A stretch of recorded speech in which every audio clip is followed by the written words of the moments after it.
Thursday mornings off the ball. Breakfast delighted also to be joined by a man who, if he was on the Titanic crew, you can bet your last shilling he would have given up a seat in the lifeboat. It's the selfless Arthur O'Dea. Arthur, good morning. That's a strange one. It's just one of your many character traits, you know. Yeah. Paddy Tally. Yeah. Wow. Remarkable, really. I mean, there's so much we could talk about this morning. So we have the Club World Cup finalists confirmed. Paris Saint-Germain hammering Real Madrid. Yeah. Shelburne handily beating Linfield 1-0. Scoreline suggested it was close. I think Shels were the superior side. Linfield didn't really pose too much of a threat. Then we have the Christian Horner news, which broke shortly after we left the show yesterday. But this one, Paddy Tally, kind of caught me because Derry never won a game under Paddy Tally in his 8 months in charge. But there are more maligned counties than Derry in 2025. Yeah, it's a strange thing. We probably would have still thought he was doing a grand job. You wouldn't know, nobody was forecasting that. No. It's like, oh, geez, bad year for Derry. It's like, nah, it all kind of makes sense within the context. Even you go back, like, even to the league. Remember that game, like, they should have beaten Kerry. It was one of those early ones where Kerry got like 2-something, and the second goal, one of the goals came so quickly after another that the cameras weren't back yet from the replay of the first. Yeah. You had no idea how it had set up. But so very, very strange. And now an adding list of the growing counties looking for a manager. It's quite substantial. So Paddy Tally leaves. So Derry are joined by Sligo, Antrim, Mayo, Roscommon, Dublin, Louth, Waterford and Cavan in looking for new managers. And we're still in season. It's incredible. There are many John Duggans in the world, but there's only one John Duggan. He's in the studio. There was a time, good morning, Colm and Arthur, that I went to my favourite pub and I met a guy from the United States, because you just get chatting sometimes when you've had a bit of lubrication from a Guinness point of view. And I met a guy called John Duggan from America. And John Duggan met John Duggan and we took a photo and everything. It was a lovely moment. What does he do? I think he worked in business or something. I mean, all Americans work in business. Yeah, they're all like millionaires working in business. And they get their 10 days a year off, and they come over to Ireland. And looking for his roots. John Duggan met John Duggan. So yeah. Oh yeah, did he talk about his roots? His Irish roots? He probably did. Yeah, he glazed over, did you, that part? Yeah, glazed over. For the podcast listeners, what are you wearing? What are you wearing this morning? So Tottenham Hotspur, as we know, is very bare when it comes to trophies, although they do have one now. Yeah. They've got a lovely mega store, superstore, one of these stores that has got everything. They have actually, outside the new stadium, they have a mega store which has Irish scarves, Tottenham Irish scarves. Right. So there's you'd have an Irish flag as part of the scarf, and they got some jerseys that are pretty cool. I remember I used to, when I was growing up, I loved the Italian jersey from '82, Marco Tardelli, Paolo Rossi. I loved the kind of the silky polyester that I saw on the television. And then I got it. Like, remember the 2010 World Cup? I got all this stuff ordered on, and it was all cotton. It was all awful stuff. It was like a cotton jersey. I was like, that's not the kind of the glossy, silky polyester that I'm wearing now. So when I saw this away jersey from 1986, the Tottenham, I think it was the third kit, it's kind of a dark blue kit. I said, I've got to get that. So I got it on mail order there a few weeks ago. So, and it has that kind of, that sheen. And I also got the 88 Irish jersey recently. So yeah, I mean, retro tops are pretty cool. That's very shiny. Yeah, a bit of shine. It's very cool. Was it cool at the time? It was cool at the time. Nelson Tottenham used to go out in the FA Cup the first, they go out in the third or fourth round. I remember they're wearing this jersey one. I think they played, a light blue one when they played Port Vale, but they'd very rarely wear this one, but it's a pretty cool top. The next one I want to get is the Dutch 88 one. That's the one I want to get. Oh, yes. Lack of navy represented, I think, in had this discussion team many sports. times. Navy, beautiful colour. It is, yeah. Who plays in navy? I remember I once met a guy, once again at the pub, who sold suits, and he says, I said, what's your colour? And I said, listen, I need a bit of a hand here because I have no idea about this kind of stuff. What's my colour? He goes, navy's your colour. Was he about to go on break and it's the first colour he saw? He just goes, no, you're a navy guy. I said, okay, well, thank you. Next time I can afford a suit, I'll buy a navy one. Sorry, listeners and the audience here, we're going off in these. No, this is good stuff. That's great. This is good stuff, you know. Yeah, Navy definitely underrepresented. Who plays in Navy? Let us know. 0879 180 180 or type us in. Off the Ball on YouTube. You'll see that we're live clicking us, and there you'll see three lads staring back at you. We were just talking about Paddy Tally before you joined us. Yeah, look, with Derry, I mean, you've don't win a game, but I think in the round robin they actually played quite well. They played well in the second half against Armagh, played well against Dublin, should have probably beaten Galway. And look, in the last few years, there's been a lot of flux in the county. and you think that they definitely have the players there to do better than they have been. Obviously relegated now to Division 2, so will they go for an outsider again? That's I suppose the question in Derry. I mean Derry, they won on a few Ulsters in the last few years, but for probably since the early 90s when they had that amazing All-Ireland winning team, they've only won one All-Ireland. They've been a county that has probably been dominated by the clubs, and the clubs have been the powerful thing in the county of Derry. So I was going through like the stats last night for Donegal and Meath, and it was 2003 that Donegal were in an All-Ireland semi-final, and then Jim McGuinness came along, and then they were in the first season in charge in the semi-final when they played Dublin in that infamous game. Yeah. And then Jim leaves, and this is the first. Last year was the first semi-final in 10 years. So if Derry can get somebody in there, that can ignite them, then they definitely can do something, because it can be done. And Jim McGuinness has shown that. Like, Jim McGuinness comes, Donegal perform, Jim McGuinness goes, they don't. Jim McGuinness comes back and they're like, it's literally immediately it's happened with Donegal. Literally immediately. First season semi-final, win the Ulster again now, and fancy to beat Meath and being in the final. Speaking of jerseys, Meath, Donegal, both sets of sides were supposed to wear away jerseys, right? This is correct? So Meath is supposed to play in yellow, all yellow, initially, which would have been a good omen for them, actually, because they historically do well to get to finals by wearing yellow. But it's been quite a while since they've done it anyway. But it's all ruined now. It's turned around. So they're both going to play in their well-known home colours. The referee feels there is not sufficient clash in order for either to change. What's the Donegal away? Is it white? White. Yeah. So it'll be white against yellow. It would have been. That was initially going to be the case. Here's a real look for all you anoraks out there. In 1994, Cork played Down in the All-Ireland semi-final. Down wore the Ulster Council. Right. It's a kind of a gold. It was the Ulster Council away jersey, or the Ulster Council jersey. It wasn't kind of a Down away. I don't know if that's changed now, but that's what I remember. The stat anyway. Now it might be that was definitely something about that they played in a kind of a gold and black in 1994 in the semi-final. The last time that Meath had worn yellow, they won the All-Ireland Senior Football semi-final against Kerry in 2001. 2-14 points. I was there. Kerry have never gone back to Killarney and Tralee as quick as they did the tail between their legs. But that was Meath's last hurrah at Croke Park. Yeah. Before the Galway game, probably this year. It's all ruined anyway. They're going to play in their home colours, Meath against But Donegal. you talk about Navy. I mean, the Kerry blue. I mean, we got the Paddy O'Shea in the studio there. The Kerry blue is beautiful. I mean, and even if you go on the Kerry Twitter page, it's like it's the blue jersey for whatever reason is there, because the Clare have got a nice blue away jersey, but that's not really Navy, is it? No, Navy I'm talking about very specifically, yeah. Tottenham in the early 1960s had a very dark navy away jersey, which is lovely. So, yeah. I see someone pointing out PSG there in the chat. Paris Saint-Germain, yeah. Paris Saint-Germain. Is that more of a royal blue than a navy? Oh, that's Navy all day, I'd say. Last night as well, they had it. They had their original there against Real Madrid in the semi-final with the red in the middle. They hammered Real Madrid. If people missed this, 4-0. They pounced on 2 Real Madrid errors to start off with, but someone wants to know your take on this, Arthur, actually, in the comments. All in the game. What did Arthur make of PSG's destruction of Real Madrid? Didn't see it all in the game. Didn't see it. They look fairly frightening. Yeah, not totally surprising. No, and so we have the final set, Chelsea against Paris Saint-Germain this weekend in the Club World Cup final. Have you got into it at all? Not at all. I don't believe in Gianni Infantino's vanity projects. I'm actually quite worried about the heat for this World Cup next year. I think there'll be a lot of complaints. Do you remember the heat being an issue in '94, besides obviously Steve Staunton in the CAF and the national anthem and all that? Yes. But to the extent that games would be called off during... Well, no, but for Ireland, it was like, I think once we went down to Florida, it was over for us. Really. yeah. Even the Dutch game, we were struggling. I was struggling watching it. I was about 15. I was struggling sitting and having my bottle of Coke, watching it. But games are being interrupted, which I don't think happened then. No, didn't, but it should have been. Yeah. And then we never should have played Mexico and Orlando. We were beaten before the ball was even kicked.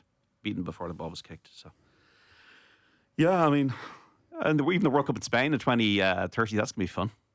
That's going to be fun this time of year. And we have a lot of late night matches. But have I got into the Club World Cup? Not at all. But look, if Al Hilal are beating Manchester City, what does that say about it? But look, I think the concept actually is an interesting concept. I don't have no issue with the concept, or if you did this every few years, if you did it in a way that didn't treat players like cattle, then it would be good. But it's just too much. And Jurgen Klopp is probably the biggest voice on this, and he's been absolutely right. Yeah, in South America they seem to be quite happy with this, but at the moment it's only once every 4 years. We have a very much a view that's skewed towards the Premier League. Totally, and what depends where you are, isn't it? Yeah, it depends where you are, but players deserve, because you're just going to see players break down. I mean, Rodri, didn't he play the Euros?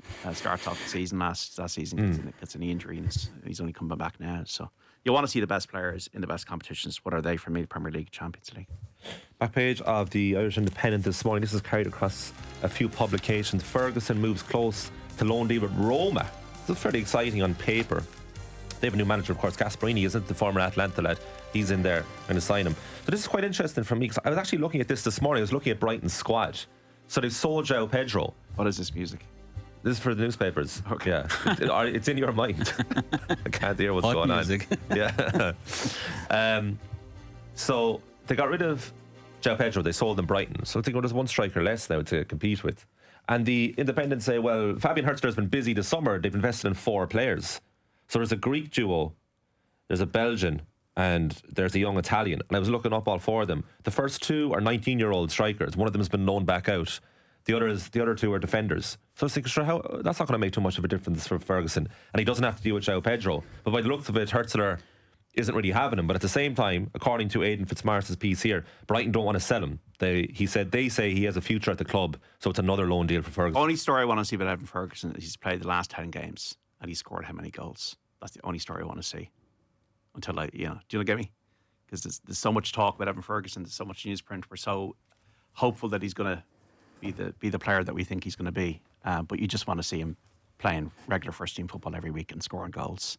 And until that happens for me personally, let me know when that happens, because that's what we want to see, rather than the speculation or this or that, whatever. Is that an exciting move for you though? The only exciting thing about Evan Ferguson, wherever he goes, is that he's happy, he's scoring goals, and he's playing regular first team football, and he's fit, and in following maybe the path that Troy Power did, not necessarily where he goes, but just more to get into that rhythm of being the striker that we hope he can be. It's really hard to know. So he's obviously rated, right? He's rated. This is why we talk about him. This is why, we're all getting a bit tired of talking about Evan Ferguson, but it's because we don't have that many strikers to talk about in the international stage, right? So West Ham took a chance on him. He knew Graham Potter. But obviously football sees something in this guy that you go from a failed loan spell at West Ham, and that's what it was. He didn't score, didn't do much. And now Roma are taking a chance on him, reportedly. Yeah, and they're about I suppose they're about to wait to see them play out new manager, but about 5th, 6th best team in Italy. So it's it's. But West Ham are the 13th or 14th for sure. There's obviously a good little bit of precedent now of players going from England to Italy, and even you go back to Gasparini, what they did with Lookman. So it's obviously culturally, I'd say it's probably a good fit if Gasparini, who I presume has some say in this, has spotted it, that it's kind of something that he wants. You suspect that it's not just being foisted upon him. But at the same time, and it's not too, you're hopefully not, it's not too much of a cliche, but I don't know if, I'd be interested to see how many clubs in Italy of players that aren't, say, superstars would have a guy that young leading the line either. I don't know if that would happen, if you know what I mean. It's very hard to imagine him going there and starting week in, week out at that age, unless he does something spectacular. And thus far, he's not really done anything spectacular over any period of time. So it's hard to know. If he's going in there to be a squad player, I could see it being there's an equal chance that it goes well or incredibly frustrating. Because, the way as well kind of works there, there's no guarantee that Gasparini's there in 6 months if it doesn't start particularly well. So it's a fairly there's a lot of flux in a move like that. I'd say there's a lot of it could go any sort of direction. From the Premier League perspective, you're hoping it's Tammy Abraham first season out in Serie A, but they've sold Tammy Abraham now to Besiktas, I think, so he's gone. Rather than say Robbie Keane to Inter 25 years ago, which he scored one lovely goal where he flicked it over the goalkeeper, but he had a very short time at Inter. It didn't really affect them as much because Leeds took an opportunity on him on loan, and it was a great time to be a Leeds player under Dave O'Leary. Fast forward a quarter of a century, and I'm not sure the options are there for Evan Ferguson. You just want to see him flourish in a team where he's playing regular first team football and scoring goals again, and having maybe a season that Finn Azaz and the different types of players that Finn Azaz had at Middlesbrough. That similar thing where you're flourishing in a team and you're doing well and there's a progression and you're getting back your career back on track, because he had a lot of issues with injuries. He's a young player, young man. And even if, like, remember Spurs sent Harry Kane out on loan to a load of clubs and it was good for him.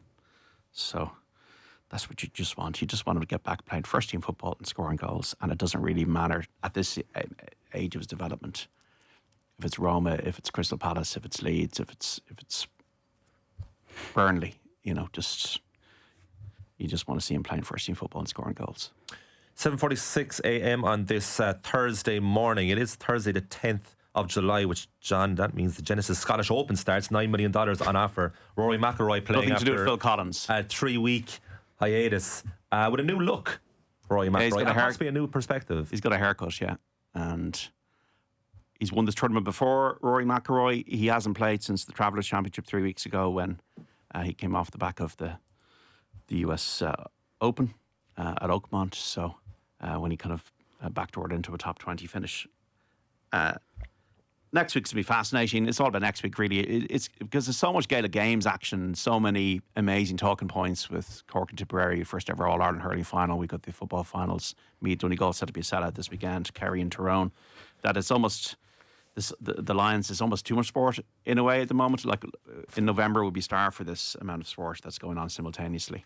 And next week we have a major championship on this island, Royal Portrush, 6 years after Shane Lowry won it. So I think for Rory, he's just getting his feel back into links golf before. I mean, it's going to be great weather this week. I think the last time the three of us were together in this very studio on this very show, you suggested that Rory McIlroy needed a break. Yeah. Is 3 weeks sufficient? Well, if time will tell, of course. Well, what do you think?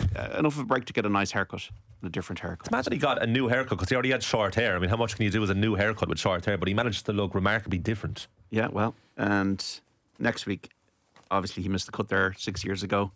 Didn't start well, and then remember following him around on the Friday, and he just played with such freedom, and it was just, and everybody was following him around. It was a beautiful local thing, as it were, in Portrush. So it's for him, it's about tuning his links game to head of Portrush next week. So that we have a major championship on this island is still pretty very, very special. But it's almost like it's just arriving on our doorstep without us even thinking about it and knowing it. Yes, because there's just so much going on everywhere else. There is no Shane Lowry as well this week, right? No, I mean, I expect, and I don't know, but I expect Shane Lowry's just tuning up his game for the defence of the only major he won 6 years ago, and he won it by 6 shots back in 2019 when it was just one of the most magical stories you're ever going to see. It's still a magical story. It'll always be a magical story. It was, yeah. It was Shane Lowry in the Open versus in 2019 versus Roy McIlroy at the Masters in 2025. Equally beautiful for very different reasons. Different reasons, yeah. Well, an Offaly played Antrim in the 1989 hurling semi-final, and for an Offaly man to drive up to Antrim and to win the oldest major on our island when it hadn't been played there, it had only been played there once in the 1950s. Was it 1949? Because I'm getting mixed up with Max Faulkner winning the Open. I think it was it 1954 or something like that. Anyway, 49 or 54 anyway. But Portrush had only hosted it once. And yeah, for the fact that Scotty Scheffler's coming over, you've all the Americans, Scheffler, you've all the top Americans coming over, John Ram, DeChambeau, they'll all be there next week, just up the road. It's amazing. It's amazing. Probably about as football as it gets on Off the Ball Breakfast this morning, says Carino. 1951 was in Portrush. Sorry, 1951. I got there at the end. John, I have no notes here. We've already discussed your apparel. They want to know what are you wearing this morning, Arthur? It's just a t-shirt. It's more than that. Usually we have non-branded black from Arthur, but there is something else going on. What is it? It's just the Sligo Rovers crest. I don't say just. Is that a training top, Arthur? No, it's a t-shirt. It's very kind of Manchester United Ferguson training top. It's the black. Yeah, in the mid-90s. Yeah. I was told here in our own comment section, our own personal private live doc, that the Latics Wigan Athletic sport a lovely navy number. But I do want to get to the bottom of this before we're out this morning at 9:30 or so. Who wears navy? Bordeaux, Scotland. Bordeaux, yeah, great shout. Do New Zealand wear navy or black? Presumably black. Obviously in rugby they were, but I'm thinking soccer. I'm thinking soccer. Oh, sorry. All right, Jesus. No, they were. No, they wear white, don't they? New Yeah, Zealand. yeah, New Zealand flick yeah. at the all whites. And I got a great shout here by our producer, Dara Smith-Nachton, in the studio. Dublin Leinster, keeper. of course. Leinster. And your Yeah. Charlie shouted that. Yeah. Say again. Dublin, Cluxton has worn a lot, hasn't he? He's often in the Navy. I see. I don't count goalkeepers what they wear. Like they're always wearing random colours. Like goalkeepers just wear something that's different to the rest of them. Could be anything. There's no meaning behind it. But no one's taking a chance on Navy. Can't keep my eyes off you, John, this morning. To be honest, it's a beautiful colour. You've just run through a load of options. Well, I think I did very well there. Yeah. But it's beyond the obvious. Beyond Scotland and Bordeaux, the two main ones, of course. PSG, yeah. But there's a bit of red there too. I'm talking all out Navy. You know what I mean? All right. yeah, Scotland is very much the Navy, isn't it? Yeah. Especially the rugby top. Spurs signing Mohamed Kudus, John, from West Ham United, £54.5 million. Is this something that excites you or is needed? Well, I was excited by him at the World Cup, but West Ham last season less so. I mean, a lot of players you think would have excited you at West Ham, but I don't know. Where's he going to fit into the team? Not so sure.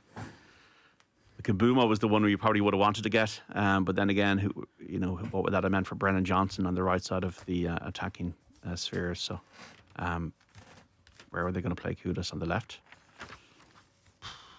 Yeah, I don't know. Tottenham, I'm still, the jury's out for me. I saw that Daniel Levy interview talking about we want to win the Premier League, we want to win the Champions League. That's all well and good, but how are you going to do that with the wage structure you have, comparable to Arsenal and Chelsea, for example? So, Thomas Frank, very happy with him. Talk about Wiesa maybe in the frame, but Tottenham, to be honest, needed number 6. That's what Tottenham badly needed, number 6, and they need a stronger squad. And actually, how are they going to play? How are Mickey van de Ven's hamstrings going to be under Thomas Frank compared to Ange Postecoglou? So, look, the jury's out, and Tottenham are slow to do business generally, and I don't think that cuts it anymore. We see Liverpool, the amount of great business they did in the last few weeks. Kirkes and Wirtz and Frimpong, and they've their act together. And even Arsenal, with Eze potentially going to the Emirates. Zubimendi signed, even Norgo as a backup option in the middle of the park. Will they get their number 9? They probably will. It just feels to me that Tottenham, in the determination to get a deal first, as opposed to a great transfer first, sometimes can be their own worst enemy. And but I think that Thomas Frank is very straightforward. If you look at anything that he says and how he communicates, and if he says, well, I'm 100 million short, which I think he said to people before, he'd probably tell Daniel Levy there's 100 million short. But until the club change their philosophy about spending money on players and the wage structure, and if that needs to get equity into the club for that to happen, then I can't see Tottenham being much more than a club that has the ambition of finishing 4th. I have a team here of can't get into it, right? Can never get into it when a Premier League club spends big money on a player from a middling Premier League club or lower. So Spurs signing Kudus, I'm like, I've seen enough of him in the Premier League to think I wouldn't be that excited from a Spurs perspective. And there's a lot of those type of transfers where I always feel better if I this is illogical, right? If I haven't seen the player, and they spent £54.5 million on a player. If Kudus was playing in Central Europe somewhere and they signed him, I'd be like, oh, there's good potential here. But I've seen enough of him, like, I don't know what else he can offer. But not even the prospect of playing in a better team. Yeah, I don't know why. I've always felt like that. Do you know what I mean? I suppose it's just familiarity. It's familiarity, and it's like, well, I think he's reached a ceiling, and I'm trying to think of players who go beyond. If they go to another club, who what's the difference between Spurs and West Ham? A few places, realistically, in the league. How much better can Kudus get? They're spending an awful lot of money on him. So what about what's the best case scenario here? Kudus becomes a club legend. So are you feeling the same about Cunha? Oh yeah, definitely. Well, like Manchester United are going back to what they did when Ferguson first took over. So he signed Gary Pallister from Middlesbrough and Steve Bruce from Norwich and Paul Parker from Chelsea, I think, or QPR. Yeah, QPR. Dennis Irwin came in from Oldham. In fairness, weren't bad at the time. Brian Robson came in from West Brom even before Ferguson and Ron Atkinson days. And those signings, it's like, I can't get excited about that because I've seen them playing at a middling level. I don't know how much better they can be. So when I saw this Kudus link, and it's the same with Noni Madueke to Arsenal from Chelsea, I can't get that excited about it. I think it's a huge risk signing the known. Well, that makes no sense. Well, I think a lot will depend. Well, Thomas Frankenstein is a very good coach. He's got good coaching staff with him, and maybe players can improve under the right coaching. I mean, you talk about those players. Surely, Bruce and Pallister were like almost like it was a name. Bruce and Pallister was a thing. So I mean, Alex Ferguson definitely and his coaching staff definitely improved them. They did. Thomas Frank could be the new Ferguson here when it comes to this. Look, get a number 6 in and get support for Solanke and get a consistent style of play, because I think the club's ambition from all the sweet nothings that Daniel Levy was saying in his last interview need to be married to reality. And I wouldn't be as confident as if I was an Arsenal fan now. I'd be still... I mean, how far are Arsenal off winning the league next season? I wouldn't say too far if they get a number 9. I'd like to say that Tim Horan, the Australian rugby legend, will be joining Greg Laidlaw too on the line later on to discuss the Lions. We're talking about not being able to get into the Club World Cup. Can you get into the Lions yet? Not at all. Do you have Lions? Not at all? Absolutely not. No. We've all the sports to talk about and nobody wants to talk about it. I'm not into these games, but I love the test match animal. The Lions is the right. the Lions is the Ryder Cup. Showtime boy. It's the Ryder Cup. When the first test starts, you're absolutely consumed by it, and then you enjoy the 3 tests, and then you forget about it. But all the stuff beforehand, I think it's just not helped with the fact that Australia are ranked 8th in the world. They're clearly the 3rd best of the Lions tours to be on at the moment, because they're not the country that was dominant in the sport twice in the 1990s, and they haven't played very well, but they've had the quality of player to win these tests down in Australia pretty comfortably. I suppose the more, like in a way, it just feels like to me Andy Farrell's not hiding to nothing. They should be winning this 3-0. And how many Irish players are going to feature? I mean, we could be talking at least 8. I was going back through it, and I don't have a definitive answer on this, but in 2009, the second test, we had 7 Irish players in the 15. I mean, is he going to play the Irish centres over the Scottish centres? And if he does, and if Keenan plays, like we could be hitting double figures here. How are the British press going to react to that? We should be beating the Lions 3-0. I think the one thing that Australia do have is Schmidt, and he'll maximise what they can be. But do they have the players to be what they can be? It's understandable that he picked half the team as Irish players yesterday. Yeah. In what looked like the strongest squad, because he's most familiar with them. So there would be a natural split in camp, probably. I mean, they'd be doing very, very well not to have it. It was like he's the manager. Like, there's a huge cohort of a nation representing the Lions this year in which he manages, and he'll go back to that afterwards. Yeah, Warren Gatland always used to do it. I mean, especially when it was on the line. That just seems to me like if you wanted to avoid that, hire someone who's not affiliated with any of them. Or otherwise, it makes perfect sense. Like, to be mad not to do that. If your objective is to win, rather than being some sort of truly representational side. But I know, but it's funny. But in that world, he could feasibly pick 15 Irish players because he's so familiar with them, and they've proven that consistently. Yeah, I mean, they're better than Australia the last few years, and they're the best of the nations. What is the legacy of winning against Australia in this Lions? It's a shrug of the shoulders, I think. I think it's a job well done, fair play. We were talking about this before the show. It was like the Lions is a mad concept, really, because when you look at it, it's essentially a summer tour, like a jolly up. That's the crudest way to describe it. But if you talk to any professional, it is the ultimate to represent the Lions, the absolute ultimate. But essentially, it's amazing for the ego, because what you're told is like you're the best of the best, and you play. So it's an all-star 15, as Dara put it before we went on air this morning. That's what it is. That's what essentially it is. But it also has a mythology about it, going back to the 19th century. So there's a mythology, like you're going on the boat for months, and you're sending postcards back, and you're hearing all the stories and all the rumours and everything, and you're playing all these games.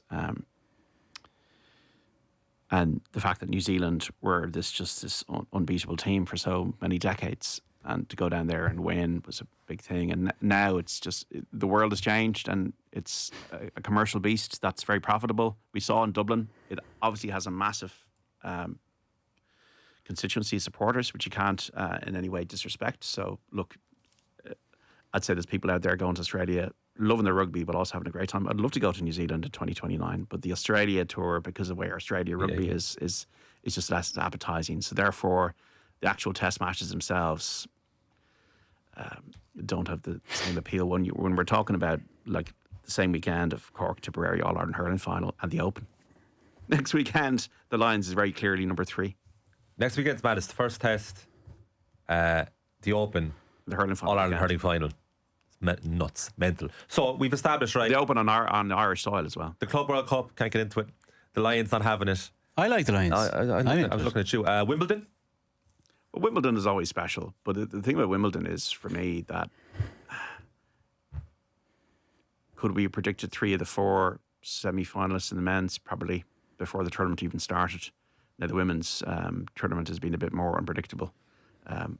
It's ridiculous. The last 10 years in the women's is no clear. But Wimbledon generally is a second week thing for me. But I mean, anybody who turns on Wimbledon will be always captivated by it, because I think what I'm happy to see in men's tennis is that we now have a new rivalry. Hopefully, it could be Sinner and Alcaraz again, and that's pretty that's pretty tasty. Sinner shouldn't even be there anymore. Really, like Dimitrov, 2 sets to love up before he gets injured.